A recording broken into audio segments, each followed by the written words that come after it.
திருப்போரூர் அடுத்த படூர் ஊராட்சியில் மக்களுடன் முதல்வர் திட்ட முகாமை காஞ்சி நாடாளுமன்ற உறுப்பினர் கா. செல்வம் துவக்கி வைத்தார். செங்கல்பட்டு மாவட்டம் திருப்போரூர் அடுத்த படூர் ஊராட்சியில் மக்களுடன் முதல்வர் திட்ட முகாம் படூர் ஊராட்சி மன்ற தலைவர் தாரா சுதாகர் தலைமையில் இன்று நடைபெற்றது. இம்முகாமில் மக்களிடமிருந்து கோரிக்கை மனுக்களை பெற்று அவற்றுக்கு தீர்வு காணும் வகையில் தமிழக அரசு மக்களுடன் முதல்வர் என்ற சிறப்பு திட்ட முகாமை அமைத்துள்ளது. இதில் வருவாய், ஊரக வளர்ச்சித்துறை, மகளிர் திட்டம், மின்சார வாரியம், காவல்துறை உள்ளிட்ட பல்வேறு துறைகளின் 12 மையங்கள் அமைக்கப்பட்டிருந்தது. ஒவ்வொரு மையங்களிலும் துறை சார்ந்த அலுவலர்கள் பணியமர்த்தப்பட்டு பொதுமக்களிடமிருந்து மனுக்களை பெற்றனர். முகாமில் காஞ்சி நாடாளுமன்ற உறுப்பினர் கா. செல்வம், திருப்போரூர் சட்டமன்ற உறுப்பினர் எஸ். பாலாஜி ஆகியோர் கலந்து கொண்டு குத்துவிளக்கேற்றி முகாமை துவக்கி வைத்தனர்.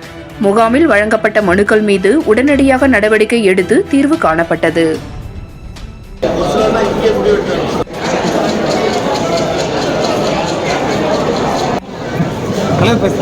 ஓகேம்மா.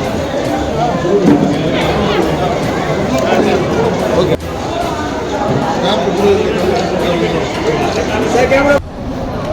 எங்க போறீங்க?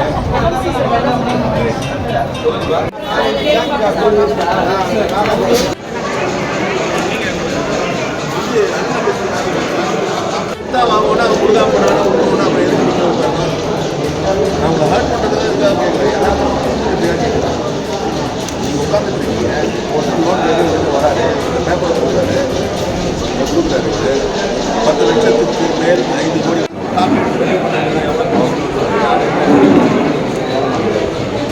மனு கொடுங்கன்னு சொல்லி கூப்பிடுறீங்க. நீங்கள் அவங்களுக்கான ரெமடி கொடுக்கலன்னா இது கவர்மெண்ட் ரொம்ப கிட்ட அவர் முதலமைச்சர் உங்க மேலே நம்பிக்கை வச்சுதான்